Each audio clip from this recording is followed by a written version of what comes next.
এবার সরাসরি নজর রাখবো প্রধানমন্ত্রীর মন কি বাতে।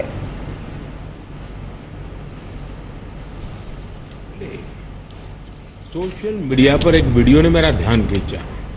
ये वीडियो इसरो की एक अनोखी ड्रोन प्रतियोगिता का था। इस वीडियो में हमारे देश के युवा और खासकर हमारे जैन जी मंगल ग्रह जैसी परिस्थितियों में ड्रोन उड़ाने की कोशिश कर रहे थे। ड्रोन उड़ते थे, कुछ पल संतुलन में रहते थे, फिर अचानक जमीन पर गिर पड़ते थे। जानते हैं क्यों? क्योंकि यहां जो ड्रोन उड़ रहे थे उनमें जीपीएस का सपोर्ट बिल्कुल नहीं था। मंगल ग्रह पर जीपीएस संभव नहीं, इसलिए ड्रोन को कोई बाहरी संकेत या गाइडेंस नहीं मिल सकता। ड्रोन को अपने कैमरे और इन बिल्ड सॉफ्टवेयर के सहारे उड़ना था। उस छोटे से ड्रोन को जमीन के पैटर्न पहचानने थे, ऊंचाई मापनी थी, बाधाएं समझनी थी और खुद ही सुरक्षित उतरने का रास्ता ढूंढना था। इसलिए ड्रोन भी एक के बाद एक गिरे जा रहे थे। साथियों, इस प्रतियोगिता में पुणे के युवाओं की एक टीम ने कुछ हद तक सफलता पाई। उनका ड्रोन भी कई बार गिरा, क्रैश हुआ, पर उन्होंने हार नहीं मानी। कई बार के प्रयास के बाद इस टीम का ड्रोन मंगल ग्रह की परिस्थिति में कुछ देर उड़ने में कामयाब रहा। साथियों, ये वीडियो देखते हुए मेरे मन में एक और दृश्य उभर आया। वो दिन जब चंद्रयान-2 संपर्क से बाहर हो गया था। उस दिन पूरा देश और खासकर वैज्ञानिक कुछ पल के लिए निराश हुए थे, लेकिन साथियों, असफलता ने उन्हें रोका नहीं। उसी दिन उन्होंने चंद्रयान-3 की सफलता की कहानी लिखनी शुरू कर दी। यही कारण है कि जब चंद्रयान-3 ने सफल लैंडिंग की तो वो सिर्फ एक मिशन की सफलता नहीं थी, वो तो असफलता से निकलकर बनाए गए विश्वास की सफलता थी। इस वीडियो में जो युवा दिख रहे हैं, उनकी आंखों में मुझे वही चमक दिखाई दी। हर बार जब मैं हमारे युवाओं की लगन और वैज्ञानिकों के समर्पण को देखता हूं तो मन उत्साह से भर जाता है। युवाओं की यही लगन विकसित भारत की बहुत बड़ी शक्ति है। मेरे प्यारे देशवासियों, आप सभी शहद की मिठास से जरूर परिचित होंगे, लेकिन अक्सर हमें ये नहीं पता चलता इसके पीछे कितने लोगों की मेहनत है, कितनी परंपराएं हैं और प्रकृति के साथ कितना सुंदर तालमेल है। साथियों, जम्मू कश्मीर के पहाड़ी इलाकों में वन तुलसी यानी सुलाई के फूलों से यहाँ की मधुमक्खियां बेहद अनोखा शहद बनाती हैं। ये सफेद रंग का शहद होता है जिसे रामबन सुलाई हनी कहा जाता है। कुछ वर्षों पहले ही रामबन सुलाई हनी को जीआई टैग मिला है। इसके बाद इस शहद की पहचान पूरे देश में बन रही है। साथियों, दक्षिण कन्नड़ा जिले के पुत्तूर में वहां की वनस्पतियां शहद उत्पादन के लिए उत्कृष्ट मानी जाती हैं। यहाँ ग्रामजन्य नाम की किसान संस्था इस प्राकृतिक उपहार को नई दिशा दे रही है। ग्रामजन्य ने यहाँ एक आधुनिक प्रोसेसिंग यूनिट बनाया। लैब, बॉटलिंग, स्टोरेज और डिजिटल ट्रैकिंग जैसी सुविधाएं जोड़ी गई। अब यही शहद ब्रांडेड उत्पाद बनकर गांवों से शहरों तक पहुंच रहा है। इस प्रयास का लाभ 2500 से अधिक किसानों को मिला है। साथियों, कर्नाटका के ही तुमकुर जिले में शिवगंगा कालिंजिया नाम की संस्था का प्रयास भी बहुत सराहनीय है। इनके द्वारा यहाँ हर सदस्य को शुरुआत में 2 बी बॉक्सेस दिए जाते हैं। ऐसा करके इस संस्था ने अनेकों किसानों को अपने अभियान से जोड़ दिया है। अब इस संस्था से जुड़े किसान मिलकर शहद निकालते हैं, बेहतरीन पैकेजिंग करते हैं और स्थानीय बाजार तक पहुंचाते हैं। इससे उन्हें लाखों की कमाई भी हो रही है। ऐसा ही एक उदाहरण नागालैंड के क्लिफ हनी हंटिंग का है। नागालैंड के चोकलांगन गांव में खियामनी यांगन जनजाति सदियों से शहद निकालने का काम करती आई है। यहाँ मधुमक्खियों पेड़ों पर नहीं बल्कि ऊंची चट्टानों पर अपने घर बनाती हैं। इसलिए शहद निकालने का काम भी बहुत जोखिम भरा होता है।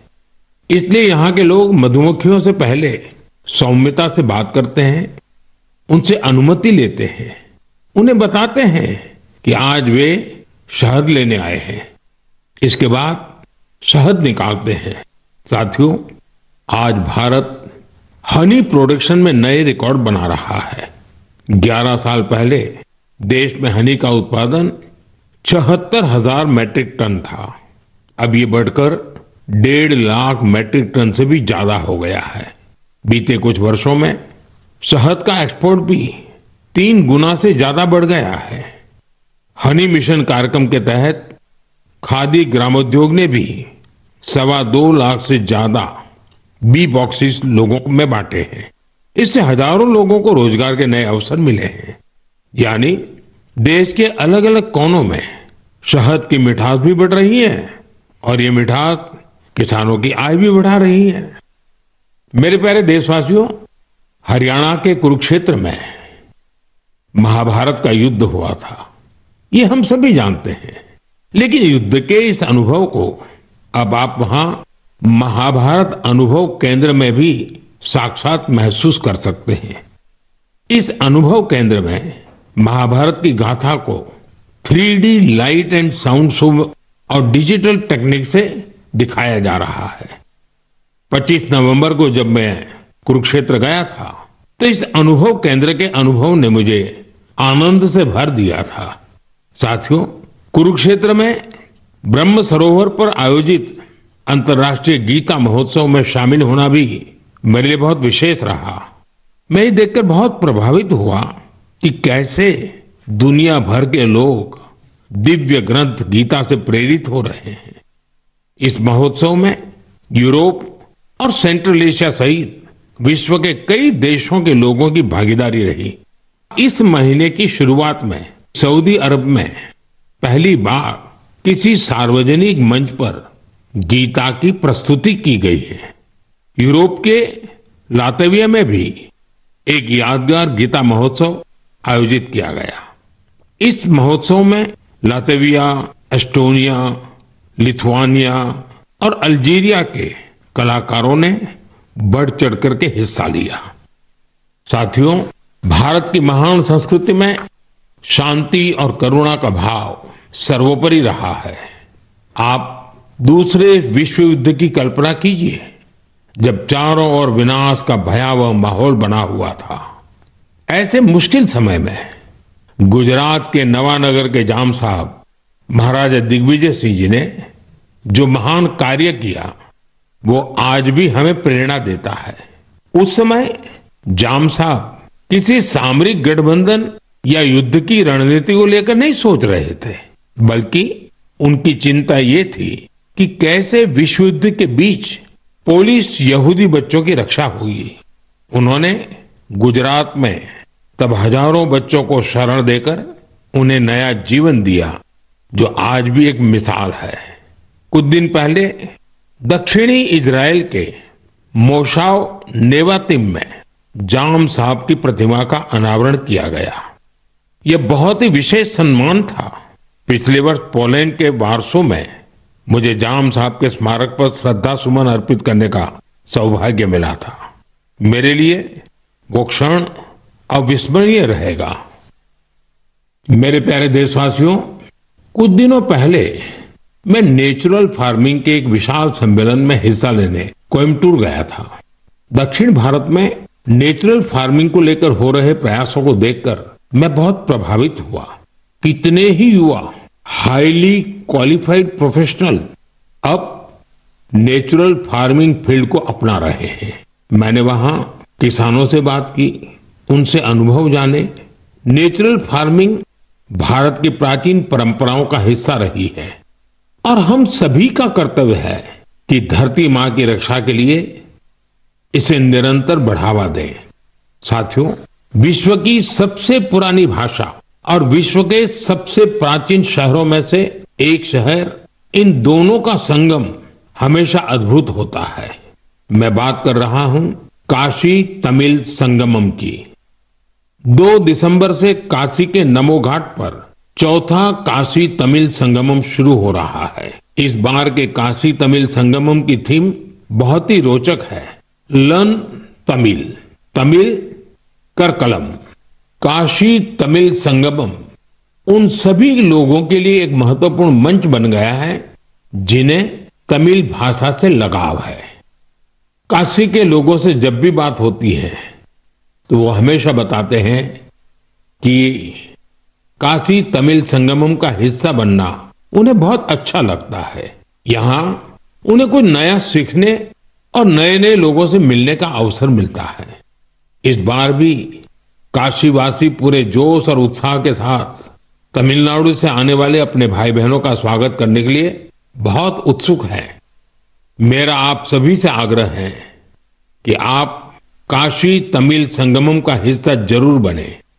इसके साथ ही ऐसे और भी मंचों के बारे में सोचें जिनसे एक भारत श्रेष्ठ भारत की भावना मजबूत हो। यहां मैं एक बार फिर कहना चाहूंगा, तमिल कलाचारम उयर्वानद, तमिल मोली उयर्वानद, तमिल इंडियाविन पेरुमिदम। मेरे प्यारे देशवासियों, जब भारत के सुरक्षा तंत्र को मजबूती मिलती है तो हर भारतीय को गर्व होता है। पिछले हफ्ते मुंबई में आईएनएस माहे को भारतीय नौसेना में शामिल किया गया। कुछ लोगों के बीच इसके स्वदेशी डिजाइन को लेकर खूब चर्चा रही। वहीं पुडुचेरी और मालाबार कोस्ट के लोग इसके नाम से ही खुश हो गए। दरअसल इसका माहे नाम उस स्थान माहे के नाम पर रखा गया है जिसकी एक समृद्ध ऐतिहासिक विरासत रही है। केरला और तमिलनाडु के कई लोगों ने इस बात पर गौर किया, इस युद्धपोत का क्रेस्ट, उरुमी और कलारियापट्टू की पारंपरिक लचीली तलवार की तरह दिखाई पड़ता है। ये हम सबके लिए गर्व की बात है कि हमारी नौसेना बहुत ही तेजी से आत्मनिर्भरता की ओर कदम बढ़ा रही है। 4 दिसंबर को हम नौसेना दिवस भी मनाने जा रहे हैं। ये अवसर हमारे सैनिकों के अदम्य साहस और पराक्रम को सम्मान देने का एक खास दिन है। साथियों, जो लोग नेवी से जुड़े टूरिज्म में रुचि रखते हैं उनके लिए हमारे देश में बहुत सी जगह हैं जहां जाकर उन्हें बहुत कुछ सीखने को मिलेगा। देश के पश्चिमी तट पर गुजरात के सोमनाथ के पास एक जिला है दीव। दीव में आईएनएस खुखरी को समर्पित खुखरी मेमोरियल एंड म्यूजियम है। वहीं गोवा में नेवल एविएशन म्यूजियम है जो एशिया में अपनी तरह का अनूठा संग्रहालय है। फोर्ट कोची के आईएनएस द्रोणाचार्य में इंडियन नेवल मैरीटाइम म्यूजियम है। यहां हमारे देश की मैरीटाइम हिस्ट्री और इंडियन नेवी के इवोल्यूशन को देखा जा सकता है। श्री विजयपुरम, जिसे पहले पोर्ट ब्लेयर कहा जाता था, वहां समुद्री का नेवल मरीन म्यूजियम उस क्षेत्र के समृद्ध इतिहास को सामने लाने के लिए जाना जाता है। कारवार के रविंद्रनाथ टैगोर बीच पर वॉरशिप म्यूजियम में मिसाइलों और हथियारों की रिप्लिका रखी गई है। विशाखापट्टनम में भी एक सबमरीन, हेलीकॉप्टर और एयरक्राफ्ट म्यूजियम है जो इंडियन नेवी से जुड़ा है। मैं आप सभी से, विशेषकर मिलिट्री हिस्ट्री में रुचि रखने वाले लोगों से आग्रह करता हूं कि आप इन म्यूजियम्स को देखने जरूर जाएं। मेरे प्यारे देशवासियों, सर्दियां आ गई हैं और साथ ही सर्दियों से जुड़े टूरिज्म का भी समय आ गया है। दुनिया के कई देशों ने सर्दियों में होने वाले टूरिज्म को, विंटर टूरिज्म को अपनी अर्थव्यवस्था का बहुत बड़ा आधार बना दिया है। अनेक देशों में दुनिया के सबसे सफल विंटर फेस्टिवल और विंटर स्पोर्ट्स मॉडल है। इन देशों ने skiing, snowboarding, snow trekking, ice climbing और फैमिली स्नो पार्क्स जैसे अनुभवों को अपनी पहचान बनाया है। इन्होंने अपने विंटर फेस्टिवल्स को भी वैश्विक आकर्षण में बदला है। साथियों, हमारे देश में भी विंटर टूरिज्म की हर क्षमता मौजूद है। हमारे पास पहाड़ भी हैं, संस्कृति भी है और एडवेंचर की असीम संभावनाएं भी है। मुझे खुशी है इन दिनों उत्तराखंड का विंटर टूरिज्म लोगों को बहुत आकर्षित कर रहा है। सर्दियों के मौसम में औली, मुनस्यारी, चोपटा और डेहरा जैसी जगहें खूब पॉपुलर हो रही हैं। अभी कुछ सप्ताह पहले पिथौरागढ़ जिले में 14,500 फुट से अधिक की ऊंचाई पर आदि कैलाश में राज्य की पहली high altitude ultra run marathon का आयोजन किया गया था। इसमें देश भर के 18 राज्यों से 750 से ज्यादा एथलीट्स ने हिस्सा लिया था। 60 किलोमीटर लंबी आदि कैलाश परिक्रमा रन का प्रारंभ कड़कड़ाती सर्दी में सुबह 5 बजे हुआ था।